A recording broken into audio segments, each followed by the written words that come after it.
Hey folks, welcome back. This is Lucid here with Sakane, and we are going to be casting this game. The game is actually called New Castings, I think is what it is, or something like that.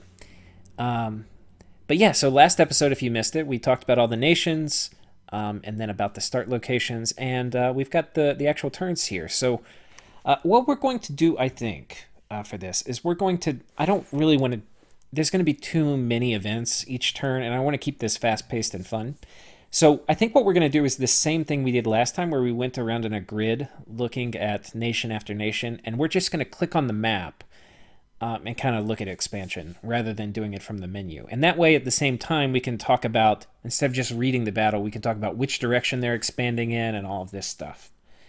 Yeah, and since this is the first, well, this is, I guess, turn 2 in the game, so people have already profitized their profits last turn, and this is the first turn where we're going to see some expansions. There were no blind expansions, but I do see a couple of awake expanders, but they seem to have waited until turn 2.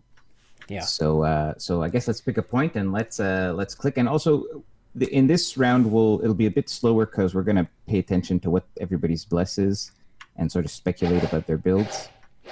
So here's Gath, who expanded into cavemen. And why don't we click on the prophet? So I look quickly at the blesses. So I've seen these before. Yeah. So larger and mountain survival.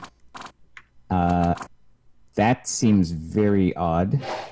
I expect, because that's just Earth nature, right? Yeah. So do you think maybe, like, I'm not sure. To me, that says like Great Mother. Dormant Great Mother? Yeah. I mean, if there was Astral on it, then I would say the Monolith. But Yeah. I was definitely thinking something dormant, or there could be some really funky astral bless on a dormant monolith. yeah. That seems an odd Larcher choice is to me. Larcher's incarnate though, right? No, Oh no, it's not. in the latest Okay. path. In the They latest changed patch, it, it yeah, I isn't. forgot. Yeah. And they changed it. So that seems a little odd to me. Larger is interesting in that your recruit anywhere sacreds will be size 3. Yeah. Your giants will go from 4 to 5, which means they can no longer share squares with, like, normally your mini sacreds and your giant sacreds can fill in squares together. Yeah. Now your giants go to size 5, which is awkward. The recruitable blood sacreds, which this player cannot get in this game, unfortunately, but if he could get them, they would now become size 4, which I feel is a bit of a downgrade. Size 3 is really ideal. So I'm questioning larger here, but I don't know if he has a very specific plan for that. I feel like nature. It does kick this guy up Earth, to size 6 too. I don't think there's a size limit on it either. So yeah, that's right. It would that's make pretty these valuable guys size 6. because Sure. I mean it's more valuable when you're worried about like air elementals and stuff. Because like an air elemental will kind of murder these guys, but if you get them up to size 6, you don't have to worry about it as much. Yeah, you do have recruitable nature 2 mages who can just enlarge and fluff them. And it's going to So help you on the strategic map with movement. A lot of times I think it's going to kick these guys up where they might be able to move 2 provinces in a turn. yeah, I mean, look, yeah, it's okay. it's not, it's better than nothing for sure. Right. It seems like an odd pick to me, but anyways, we'll Keep see moving. how. Yeah. Ulm up. Okay, let me Starting guess. Ulm army. Blood and death. How did you guess? Hey, And what a Blood Surge. surprise! So late age Elm almost always takes this Yeah. because they have access to vampires, but they can't actually cast it. They don't have the paths high enough, so you typically get it Yeah. on your pretender. I think I did Undying Glass. No, I did Decay Web. I think what I would really want, if I do Ulm again, is Stygian Flesh or Invulnerability. Because then it opens these guys have 0 natural protection, so they basically get like a 5 protection bump. Which makes them Yeah. absolutely ridiculously strong. And you can use them as against thugs too. So Yeah, although Undying is not. I mean, Undying is also good for human troops.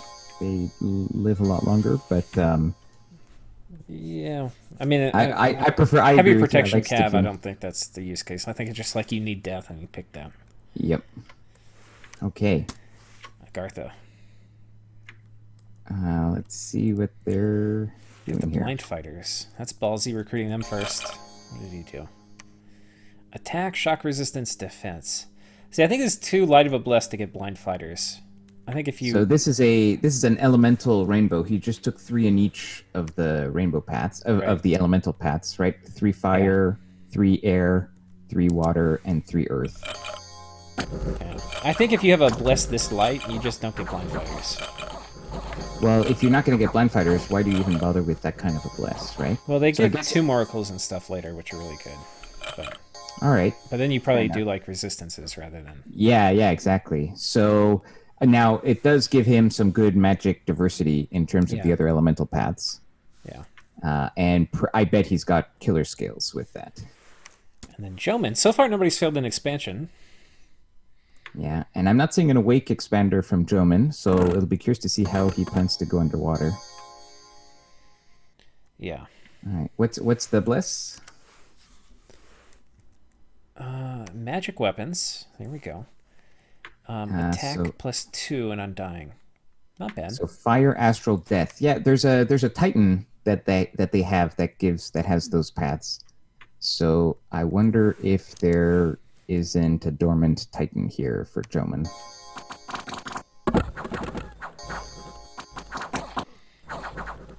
It's interesting. He has these longbowmen on attack, and they have good weapons, so they can attack.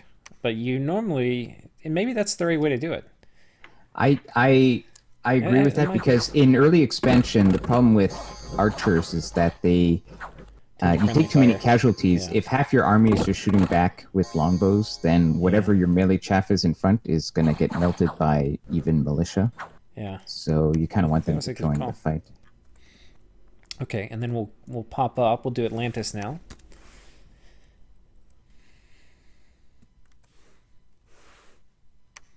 He's got poison resistance on. That warms the cockles of my heart. And then reinvigoration and penetration. I swear, foul vapors. Worrying about that as Atlantis is like the worst thing. Yeah, so that's monolith, right? Yeah, that's a monolith. It's a monolith, which makes perfect sense because you want to have good skills to recruit your ice guard, a light bliss to deal with a few of the annoyances, and that gives you some earth astral, which is a great cross path that you wouldn't normally have And it's access to. It's a small buff too, but the penetration, I think, which was the other part, that gives them. I think that makes the weakness more likely to hit too. Which, Can you click on that weapon again? oh yeah, the bone glaive. Yeah, see, weapon affected by penetration bonus. So not all of these effects are affected by pen. Now, I don't know if it's worth it to take it just for that. What are the paths on their sacred mages? Only water, death? No, they get an air random and Like, I'm wondering an if earth there's... random. Yeah, so I was wondering if they have any sacred mages that are going to be casting spells where penetration is relevant. And Well, not they really. have They also do astral communion. Oh, I don't know. Those aren't sacred though. No, I don't. The forgiving think they fathers. I don't think they are. We can check after Yeah, this. so that's what I'm wondering about. I mean, death that has all sorts of penetration stuff. So like they're cap only sacreds. Like, And honestly, on just their priests, I actually think that taking penetration just to buff the banish on your priests is a good call if you're going to be in a game that's going to be full of undead and demons. yeah. And you can That still do is totally shroud legit. for your non-sacred astral mages. Yeah, For mind hunt and stuff or whatever. interesting. I'm a big fan of penetration blesses myself, so I support this. Yeah, I like this bless. I feel like this is one of the better builds we've seen so far. Next up, we have Lemuria. Who's double expanded expanded. twice with a centurion, I guess. Yeah, so this is Prophet. Now, I am firmly against doing this with your Prophet. Like, prophetizing your Centurion, you're going to get... He can expand one province a turn if you do it, especially if you take, like, an Awake Bless like this guy did. He's got awe and regen. Ah, and undead regions. That's fire Yeah, death, right? yeah, fire death. The problem with that though is this guy's now going to spread your shit scales, which you really do not want to do. Because Hmm. everywhere he goes, he's just going to leave behind him a path of disease. Death. And you really, when you play Lemuria, you want to outrun your Dominion for as long as you fucking can. Do you not even prophetize anything? The other thing you're missing, you want to prophetize your first console. Oh, for better reanimate? No, because you get Power of the Sepulchre, Sure, sure. which is a huge deal for your first wars. It's a huge deal. And if you do it with this guy, you have to kill him off in order to do it again. And it's really hard to do Power of the Sepulchre with Lemuria. Or not really hard. It's kind of hard to do it without Astral. profiting, yeah. You basically have to set up a small communion. And either you do it with Grand Lemurs, which costs you 150 death gems, or you have to use your thaumaturgs, and they're not immortal. But this is certainly going to Yeah. It'll fuel a pretty powerful expansion. Right. So anyway, this guy's going to expand one province a turn almost wherever he wants to. And then over here we have the ghosts.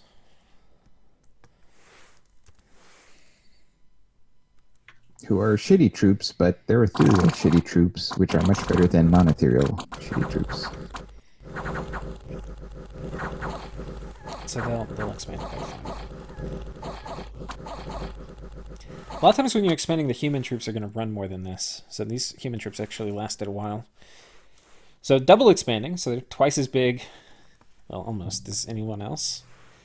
And then we have Marignon, who did not expand. who took a look at everybody around him and was like, we can't do this. Which, no, I he's disagree. got two easy ones here, so I don't know. Yeah, militia, archers, heavy infantries. Let's click on his province to see what he has.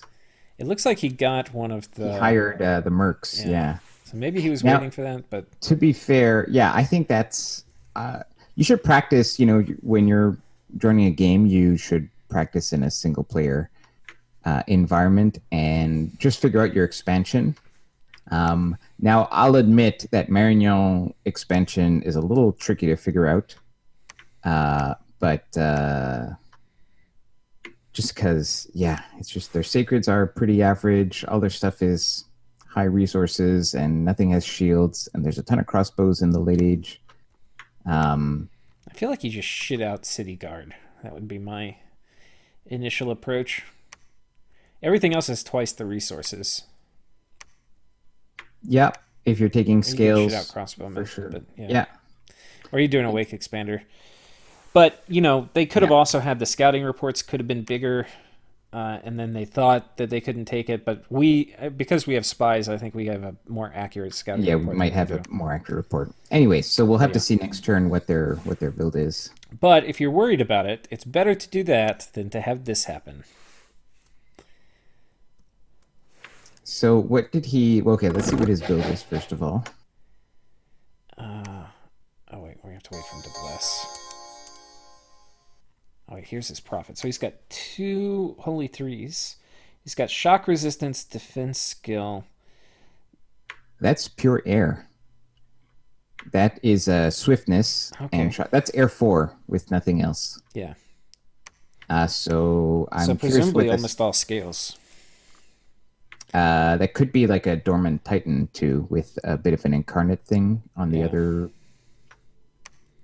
Because what are you gonna take? Like, I guess, unless it's one of the new pretenders, that's like a rock that has like air and earth or something like that, for maximum scales. Yeah, I think with these guys too, you get 3 commander points. What I think he should have done is his first turn he wanted to get a Holy 3 to expand with. He should have also gotten a commander with 80 leadership. Because there's a big problem with him having these troops bunched up like this. They're going to make really bad contact with the enemy, and they're going to be really easy targets for the archers. So first of all, let's look at this script here. Oh no! So the problem is that he didn't. Yeah. So the problem is, first of all, he attacked heavy cavalry, which was bold. I'll be the first to admit it. Yeah. Bold move to openly expand into heavy cav. But if you're expanding into heavy cav, you must do hold and attack cavalry or hold and attack closest. Yeah. and he didn't do that. If he had, this expansion would have gone perfectly. Right. But still, being in a line formation too, you'd be in a better. It's a lot easier to catch cavalry with a nice solid line. Absolutely, and you can even throw away some of the sacrificial. You take some of the shittier troops that you start with and put them in front to eat the cavalry charge. Yeah. To make sure that your higher quality units don't eat the cavalry charge. Yeah. So really, this is just a scripting mistake. He could have taken it. Definitely. But there were easier. I think he wanted to take this to get down to these farmlands, right? Like this would have been the obvious easy province, or this would have been this has heavy cav too. But this would have been the obvious easy one, but this doesn't get him to any of his choke points.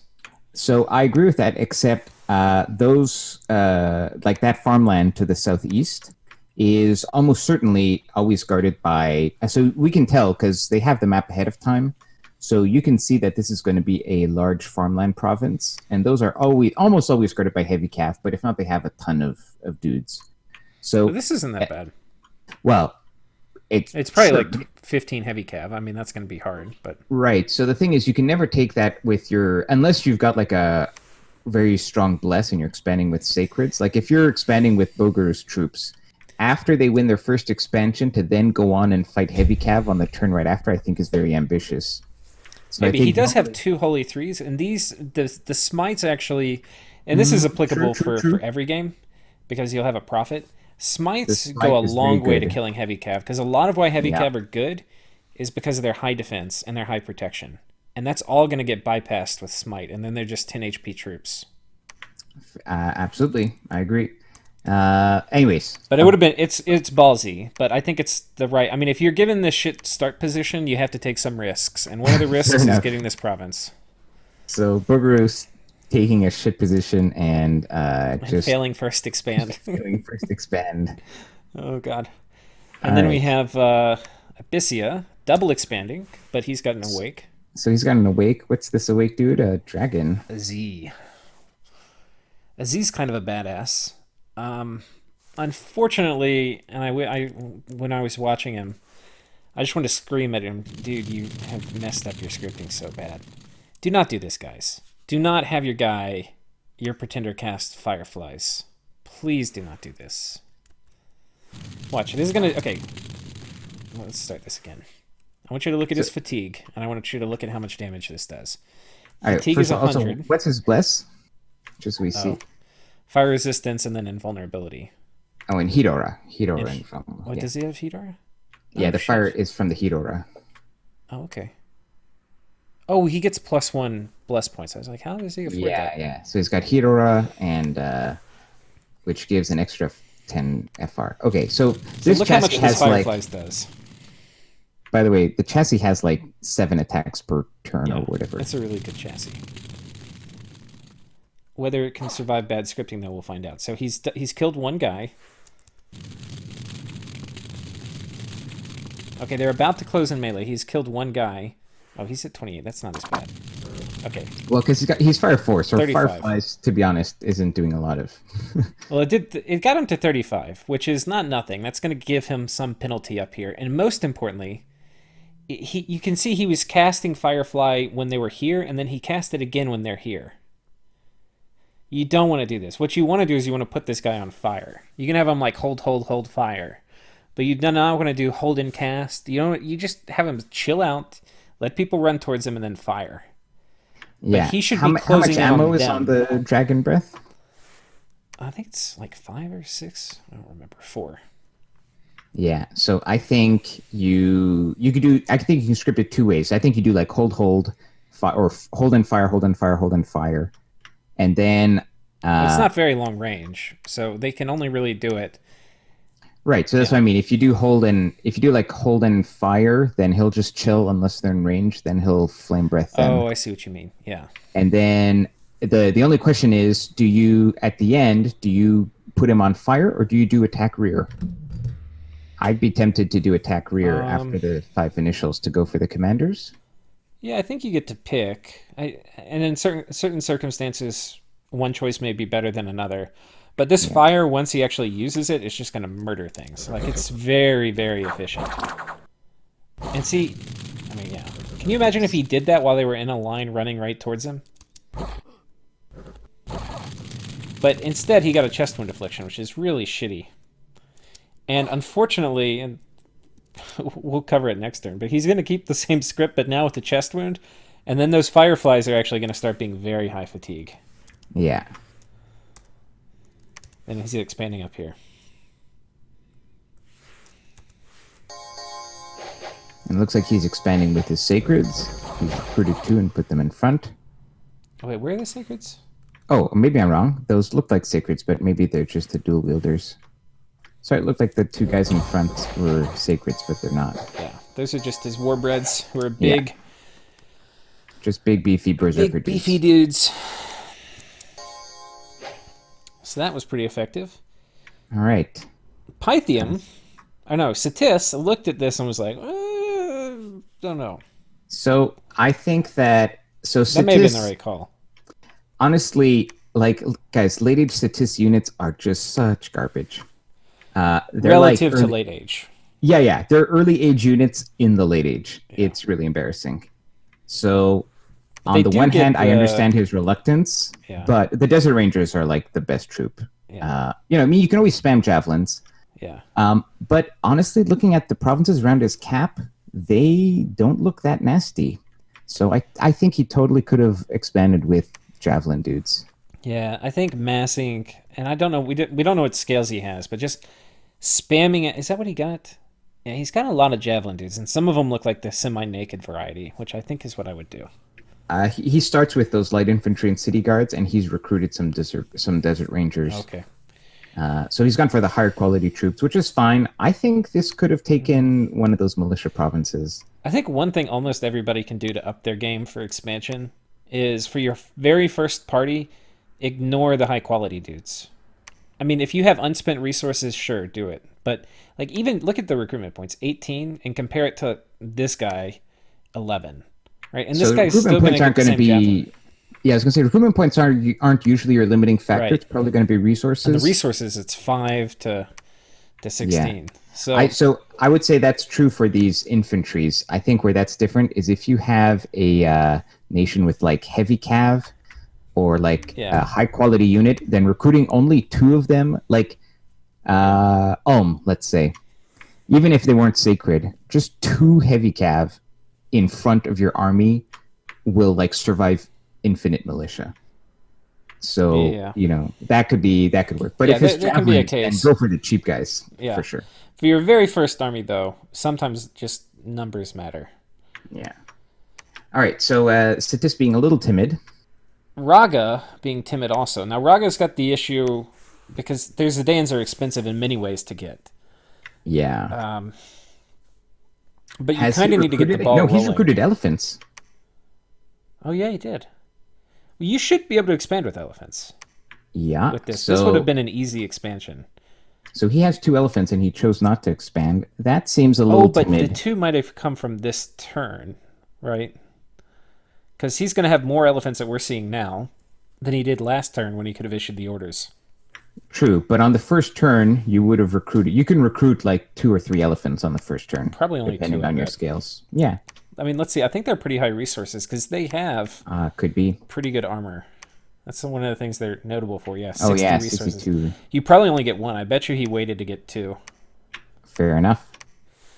Okay, so we'll have to wait next turn. Utgard. All right, let's see the build on Utgard. Oh, we saw this? No, we didn't see this. Magic weapons, reinvigoration, and magic resistance.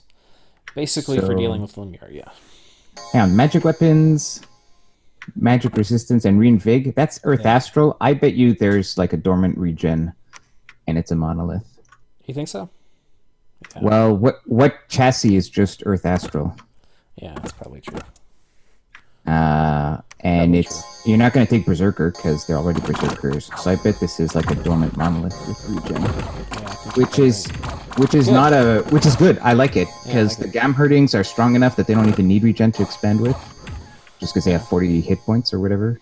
And you get better turbo communioning later, and then that's the main thing. And then you get better scales from taking it dormant.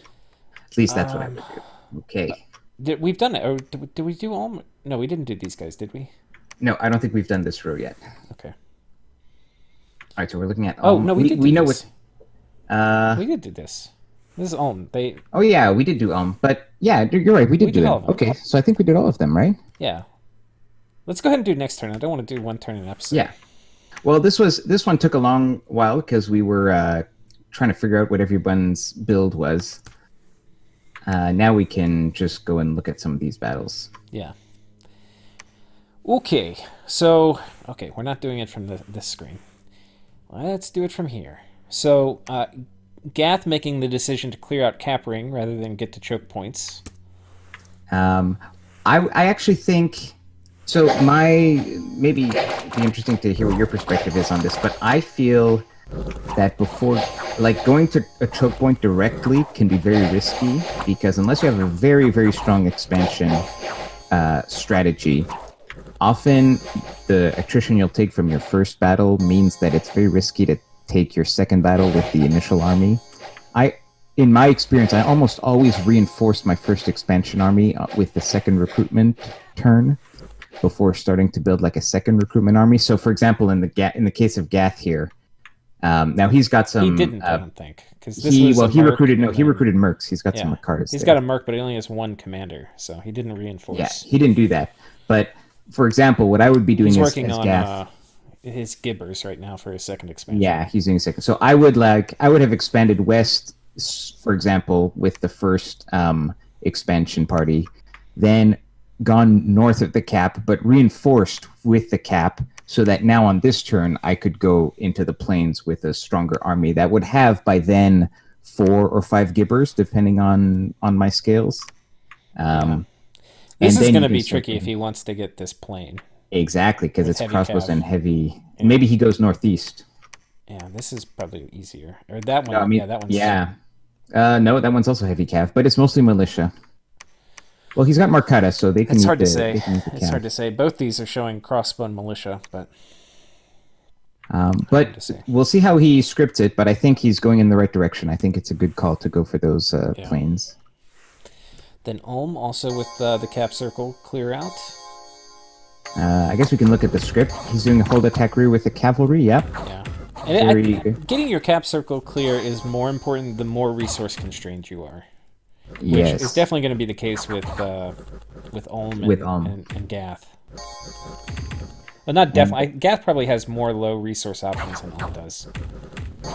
Gath probably... Well, see, Gath has a weird build with his giants, honestly. Like, the Bless isn't that strong. But if you are going with the giants, then you probably need to clear your cap circle, because they do take a lot of resources. We have a Gartha coming down here.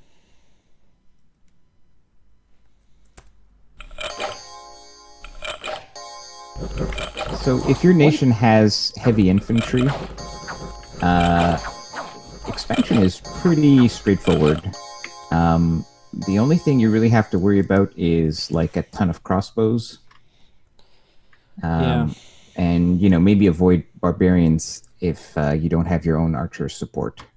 But if you're fighting militia, then the only thing I would say to watch out for is you can end up with fighting a blob of two indie blobs, like let's say a light militia up top and heavy militia right at the bottom. So you want to make sure that whatever your script is, you've got like 2 blobs of units, so that if you have everybody together and they all hold an attack closest, then you can end up with like a separate blob. See here, these 2 blobs of indies are pretty close together. Yeah. But if they this were more one almost separate, flanks them. Actually. Yeah, exactly. And imagine if those were heavy infantry. Yeah. Now he does kind of have that second squad down there, so he's doing. This is okay. The one issue though is he's got. This is a problem with the Garthas. They've got these guys who are their crappy infantry, the brown ones. They're significantly lower protection, but they're faster. So what tends to happen if you put them in the same squad is they get way out in front, when really you want them behind, because you want them to swing their sword but not take hits. But it's a little hard to manage. Anyway. All right, he's doing fine. Jumpman has expanded. This looks like a nail-biting expansion. Heavy Cav. Oh, big heavy calf province. Oh, what's Oh, that guy doing? don't. Oh, Was that his profit? What was that? no, that was just he had one Cav in his expansion party. Where from? He just yeah. Okay, so longbowman fighting heavy cav and melee is never optimal.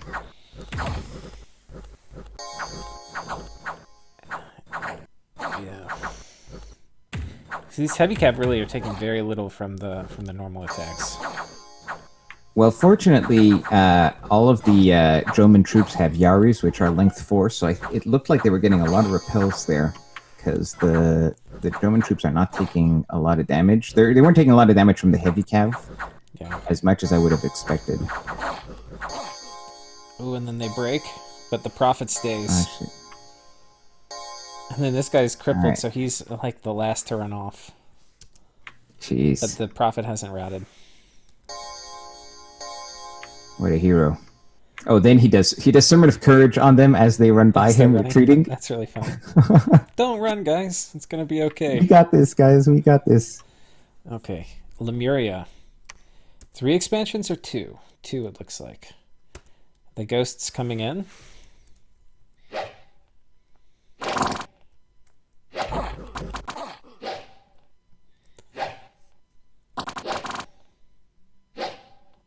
Alright, sort of unsurprisingly immune to all damage. Yeah. I do expansions. Double Centurion expansion. That's how I do. That's how I roll. None of this single Centurion business. It's a little slower starting, but it's faster than this is already. Like, I think I'd have the same number of provinces he would. And I don't have my profit out spreading shit scales everywhere. Anyway, he's going to just clear through these guys. Not much to see here.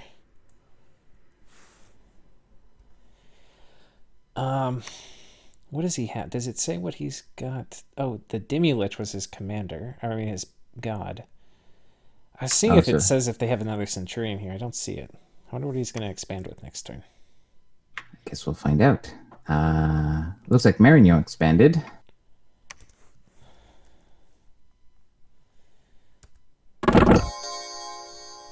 Got the mercs in front for the barbs. I approve.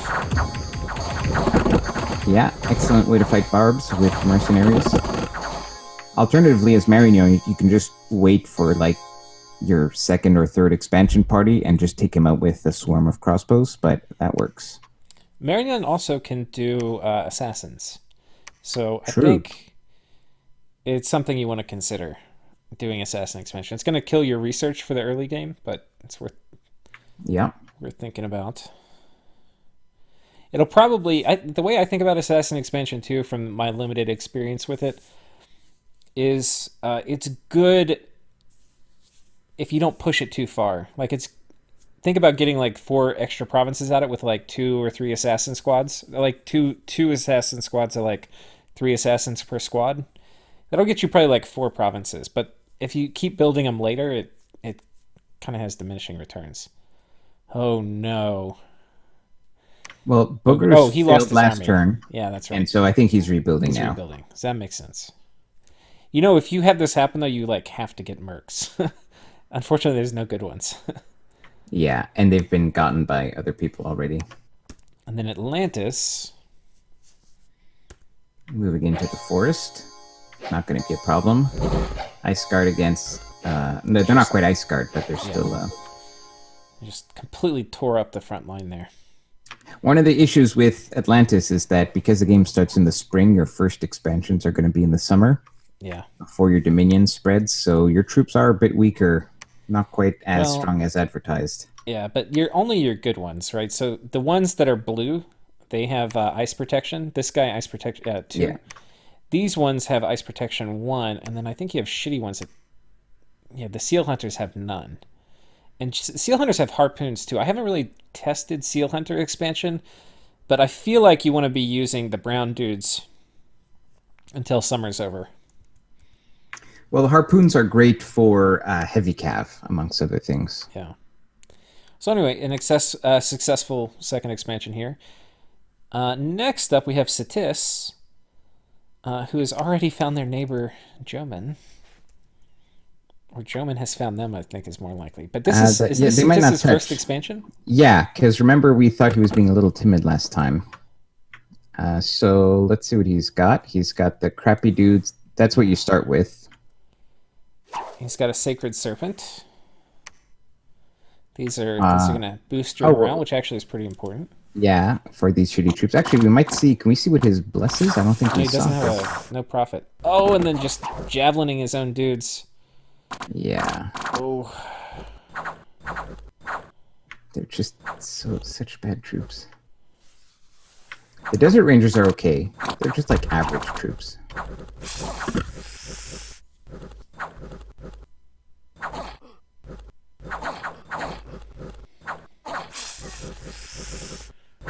Yeah, maybe he was right to get these. These Desert Rangers really have held the line here.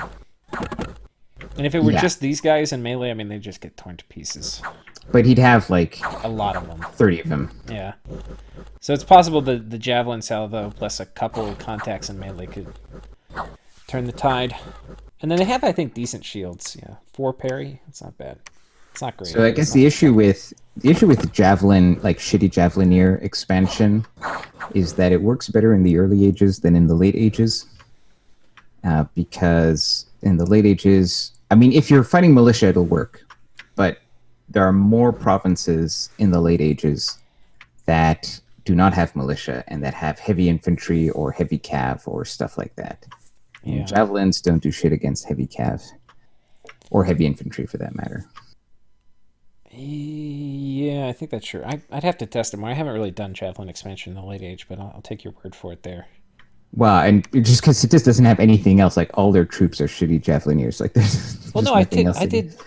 No, that wasn't. I was thinking Middle Age Flagra was when I did javelin expansion. Yeah, but also there you have like a million of them. Like it's you get a ton. But, of I mean, them. you could have a ton of them for Tis too. Mm-hmm. If you poop them out. All right, so we got the 2 buff elephants here,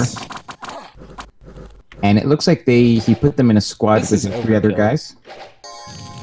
Yeah, he put them in a squad so they're not going to have the morale checks, but this is overkill. These elephants could expand with just these guys, and these guys could have taken a different province. Yeah.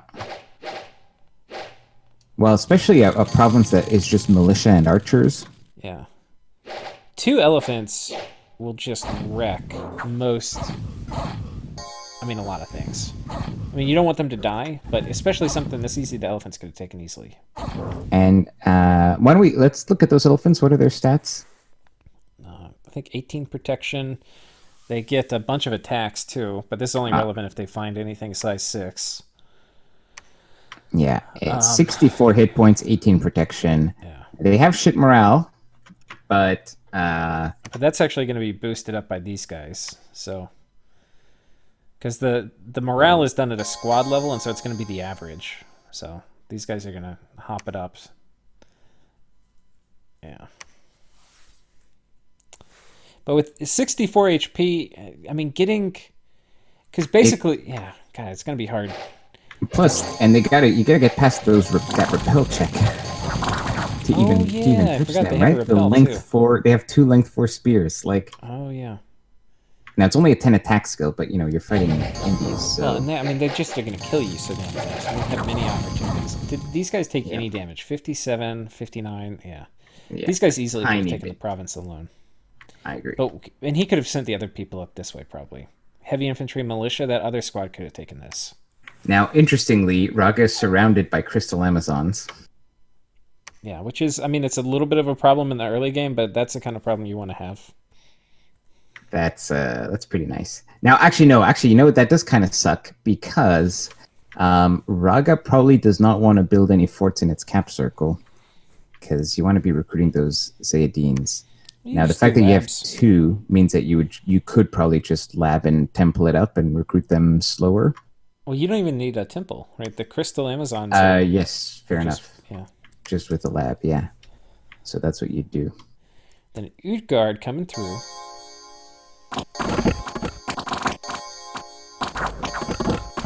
So I kind of also feel here that you only need, like, 5 Garmherdings are going to be fine. Yeah. I think this is overkill too. But maybe if he's consolidating the army to go after one of the contested provinces with like heavy cav in it, I could see. Yeah, this guy has an limp though, so he really only has 4. Let's see what's yeah, Sika's. To me, this makes sense. Yeah, this is the kind of thing I would do. Like he went north first, then he goes west, and now with his bigger army, with like just 5 sacreds alone, I wouldn't feel comfortable taking all that heavy cav. Yeah, oh, this one. But yeah, but maybe now with his combined army, he feels safe taking it. Now he doesn't know that there's a big dragon on the other side. Yeah. Here comes the Z. Firefly. Now, okay, now look this time. Now 12. Look how his fatigue's going to get wrecked here. By the time they close. Now I think, okay, there it goes. I don't know if he changed his script, but you're going to see what it looks like now. Yeah. See, that's what you want to do. That killed like 6 guys. Yeah, for sure. And now what's his fatigue one now? salvo and this squad's going to rout. Now they're going to rout. And now hopefully he should shoot again. Yeah, melt the heavy infantry. There you dead. go. No more heavy. Like, round. literally deleted all of those units. Yeah. And then he's going to shoot right here. Okay, he fucking missed, but he's got one more shot left, I think. But he may choose to melee. But look at his fatigue now. It's really high. So this is like a major issue. I mean, part of it's from the chest wound, but it's also from a lot from the chest wound for sure. He also expands down here. Into a swamp. That'd be a nice get. If those, if that swamp has has any shamans, that'd be good for getting some nature access for Raga. Yeah, there really aren't. I feel like the lizard tribe or shamans or whatever are pretty uncommon in late age. Okay, pretty clean expansion. Well, this was... Oh, we can... No, it wasn't, because there weren't lizards here. Yeah, that's right. Okay, and then there's Satis. Did we do... Okay, wait, Joman's... We looked at Joman. That was a tight one. Yeah, we did this row. Oh, we did this. Okay. So I think that's it for this episode. That's it. Then. Yeah, this is a pretty long one, but we're getting through the turns. And we'll keep an eye out on these formations for you guys, and we'll keep giving feedback as we see how these players are expanding through all these different indie types. Yeah, and hopefully we have some bumps coming up in the next episode. So we'll see you then. See you guys soon.